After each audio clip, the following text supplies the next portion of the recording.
नमस्कार। चलिए आज भारतीय इतिहास के एक ऐसे दौर में चलते हैं जो बहुत ही तूफानी था। एक ऐसा वक्त जब जबरदस्त अफरा तफरी के बीच नए मौके भी पैदा हो रहे थे। ये कहानी है 18वीं शताब्दी की।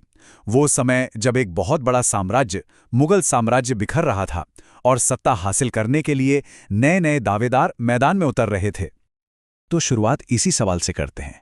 कभी सोचा है क्या होता है जब कोई बहुत बड़ी ताकत जो सदियों से एक बड़े हिस्से को जोड़े रखती है अचानक से कमजोर पड़ जाए?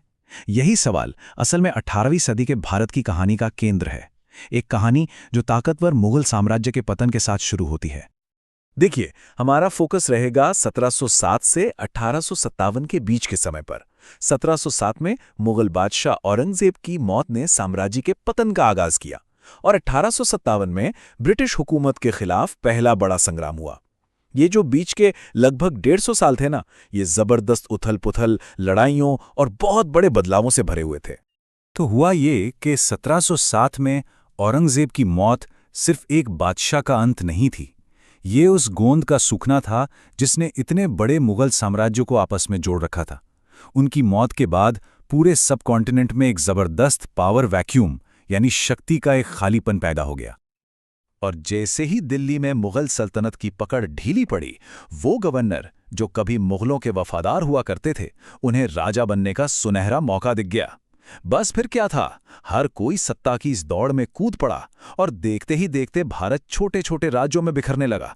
वफादारियां तो जैसे रातों रात बदल रही थीं। इस पूरे केओस के बीच से 3 बड़े उत्तराधिकारी राज्य उभर कर सामने आए। ये वो राज्य थे जो सीधे सीधे मुगल सिस्टम से ही निकले थे, लेकिन अब अपनी किस्मत खुद लिखने को तैयार थे। हाँ, इनके अलावा मराठों जैसी दूसरी बड़ी ताकतें भी थी, लेकिन पहले इन 3 नए खिलाड़ियों को देखते हैं कि ये कौन थे। सबसे पहले बात करते हैं बंगाल की। मुर्शिद कुली खान के अंडर में बंगाल मुगल साम्राज्य का सबसे अमीर सूबा था। इसे भारत का खजाना कहना गलत नहीं होगा। जाहिर है, इसकी बेशुमार दौलत ने इसे एक बहुत बड़ा प्लेयर बना दिया और ये आज़ादी का दावा करने वाले पहले राज्यों में से एक था। फिर नंबर आता है अवध का। इसे 1722 में सादत खान ने स्थापित किया। अब सोचिए, गंगा के मैदानों के ठीक बीच में होने की वजह से अवध की स्ट्रेटेजिक इंपॉर्टेंस बहुत ज्यादा थी। जिसका भी अवध पर कब्जा होता, एक तरह से उसका पूरे उत्तर भारत के दिल पर कंट्रोल होता। और इन उत्तराधिकारी राज्यों की तिकड़ी को पूरा करता है हैदराबाद। 1724 में निजाम उल मुल्क ने इसे स्थापित किया और इसने पूरे दक्कन के पठार पर अपना दबदबा बना लिया।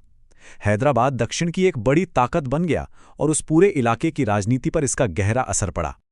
लेकिन हर कोई मुगल सिस्टम की परछाई से नहीं निकला था। दक्षिण में एक बिल्कुल अलग तरह का खिलाड़ी मैदान में आ रहा था। एक ऐसा राज्य जो विरोध से पैदा हुआ था और अपनी मिलिट्री पावर के लिए जाना चाहता था। ये था मैसूर का राज्य। और देखिए, मैसूर की बात हो और टीपू सुल्तान का जिक्र ना हो, ये तो हो ही नहीं सकता। जिन्हें मैसूर का शेर भी कहा जाता था। उनकी ये मशहूर लाइन उनके बेखौफ और दिलेर अंदाज को बिल्कुल सटीक तरीके से बयां करती है। लेकिन टीपू सिर्फ एक योद्धा नहीं थे, वो अपने वक्त से आगे की सोचने वाले एक विजनरी शासक थे। उन्होंने जंग में रॉकेटों का इस्तेमाल किया, जो उस जमाने के लिए एक क्रांतिकारी चीज थी। फ्रेंच रेवोल्यूशन से प्रेरणा लेकर ट्री ऑफ लिबर्टी लगाया और अपनी इकोनॉमी को मॉडर्नाइज किया। इन्हीं वजह से मैसूर एक बहुत बड़ी मिलिट्री और इकोनॉमिक पावर बन गया था। चलिए अब जरा उत्तर की तरफ पंजाब का रुख करते हैं। यहाँ एक और बड़ी आज़ाद ताकत अपने पैर जमा रही थी। मुगल साम्राज्य का कमजोर होना असल में सिख शक्ति के उदय के लिए एक बड़ा मौका बन गया। देखिए, शुरुआत में सिख ताकत 12 अलग अलग लड़ाका ग्रुप्स में बटी हुई थी, जिन्हें मिसल कहा जाता था। हर मिसल का अपना सरदार, अपना इलाका। लेकिन फिर आए महाराजा रणजीत सिंह, जिन्होंने इन सभी बिखरी हुई मिसलों को एक किया और 1799 में लाहौर को राजधानी बनाकर एक बहुत ताकतवर सिख साम्राज्य की नींव रखी। तो अब देखिए, मैदान में बंगाल, अवध, हैदराबाद, मैसूर, सिख साम्राज्य, कितने बड़े बड़े भारतीय खिलाड़ी थे। सब सत्ता के लिए एक दूसरे से भिड़ रहे थे। लेकिन इस पूरे खेल का जो आखिरी विनर निकला, वो कोई और ही था, एक विदेशी ट्रेडिंग कंपनी, जिसने ये खेल बाकी सबसे बेहतर खेला। और यहीं पर सोच का सबसे बड़ा फर्क था। भारतीय राज्य आपस में अपने अपने इलाके के दबदबे के लिए लड़ रहे थे। उनके लिए पड़ोस का भारतीय राज्य ज्यादा बड़ा और फौरी खतरा था। वो अंग्रेजों को बस व्यापारी ही समझते रहे, जबकि ब्रिटिश ईस्ट इंडिया कंपनी का मकसद कहीं बड़ा था। उन्होंने इसी आपसी फूट का जबरदस्त फायदा उठाया और एक एक करके सबको साइडलाइन कर दिया। इतिहास में कुछ ऐसे लम्हे होते हैं, कुछ ऐसी घटनाएं होती हैं जो सब कुछ बदल कर रख देती हैं।